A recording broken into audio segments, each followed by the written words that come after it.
प्यार से ही बंधे रिश्ते के एपिसोड 47 में कहानी एक ऐसे मोड़ पर पहुंचती है जहां हर किरदार अपने भीतर ऐसे तूफान छुपाए बैठा है जिनका असर सिर्फ उनके व्यवहार में नहीं बल्कि पूरे घर की हवा में महसूस होने लगता है। एपिसोड की शुरुआत एक साधारण सुबह से होती है, लेकिन उस साधारण सुबह के भीतर एक गहरी बेचैनी चल रही होती है। सिद्धि जब उठकर घर के कामों में लगती है, उसे तुरंत एहसास हो जाता है कि कुछ ठीक नहीं है। उसे ये बेचैनी सिर्फ अपना वहम नहीं लगती, क्योंकि पिछले कई दिनों से आरव का बदला हुआ रवैया उसके मन में कई तरह के शक और डर पैदा कर रहा है। वह उसे देखता है, लेकिन उसकी नज़रों में वह गर्मजोशी नहीं दिखती जो पहले होती थी। उसके शब्दों में वह सहजता नहीं है जो कभी सिद्धि को सबसे ज्यादा सुकून देती थी। ऐसा लगता है जैसे वो सिद्धि को देखते हुए कुछ सोच रहा हो, लेकिन सोच को जुबान नहीं दे पा रहा। सिद्धि कई बार उससे सामान्य अंदाज में बातचीत की कोशिश करती है। वह पूछती है कि दफ्तर में सब ठीक है या नहीं, परिवार में कोई तनाव है क्या, कोई चिंता है तो उसे बताए। लेकिन आरव हर बार बस एक छोटा सा झूठा सा मुस्कुराहट देता है और कह देता है कि सब ठीक है।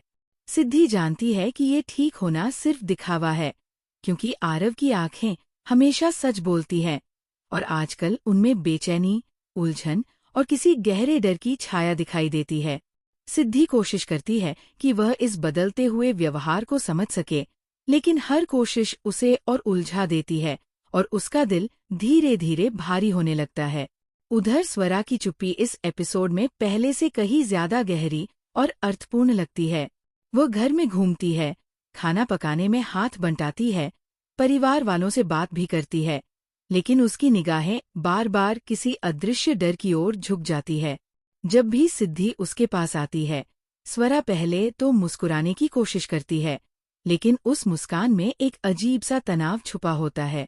कई बार ऐसा लगता है कि वह कुछ कहना चाहती है और उसके होंठ हिलते भी हैं, लेकिन जैसे ही बात शुरू होने लगती है, वो खुद को रोक लेती है, जैसे उसके भीतर कोई ऐसा बोझ है जिसे वह उतारना तो चाहती है, पर डरती है कि अगर सच बाहर आ गया तो घर का माहौल हमेशा के लिए बदल जाएगा। घर के बाकी सदस्य भी इस बदलाव को महसूस करते हैं, लेकिन कोई खुलकर कुछ नहीं कहता। सबको बस इतना लगता है कि घर में कुछ छुपा हुआ है, कुछ अनकहा है, जैसे दीवारें ही उन रहस्यों को सुन रही हों और किसी बड़े खुलासे की तैयारी में हों। खाने की मेज पर बैठकर बातचीत होती है, लेकिन उन बातचीतों में आत्मीयता नहीं है। हर सवाल में एक डर है और हर जवाब में एक बनावटी सहजता। ये वो घर था जहां आवाजें गूंजती रहती थीं, हंसी की गड़गड़ाहट होती थी, लेकिन आज हर आवाज आधी ही निकलती है और आधी दब जाती है। एपिसोड आगे बढ़ते बढ़ते उस हिस्से पर पहुंचता है जो पूरे माहौल को अचानक एक तीखी धार दे देता है। सिद्धि अकेली कमरे में होती है और कुछ ढूंढते ढूंढते उसकी नज़र आरव की एक पुरानी फाइल पर पड़ती है। फाइल को देखकर पहले तो उसे लगता है कि शायद ये ऑफिस से जुड़ा कोई साधारण पेपर वर्क होगा, लेकिन कुछ उसे रोक लेता है, जैसे किसी अदृश्य ताकत ने उससे कहा हो, इसे खोल कर देखो। वह फाइल उठाती है, उसके पन्ने पलटती है, और जितना वह पढ़ती जाती है, उसका दिल उतना ही धड़कने लगता है।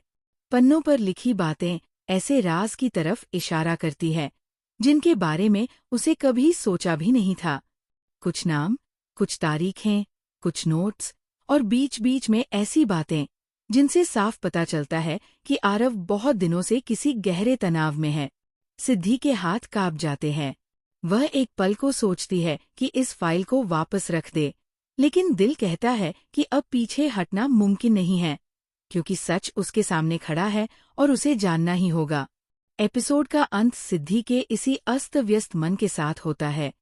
दिमाग सवालों से भरा, दिल डर से, और आंखें इस उम्मीद में कि शायद वह सच उतना बुरा न हो जितना वह अभी महसूस कर रही है।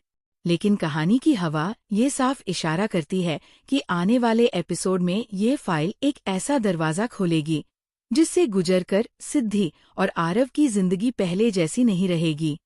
और इसी अनजान भविष्य के डर में एपिसोड की आखिरी झलक ठहर जाती है, दर्शकों को भी उसी बेचैनी में छोड़ते हुए जिसमें सिद्धि खड़ी है। राह देखती हुई कि अब आगे क्या होगा।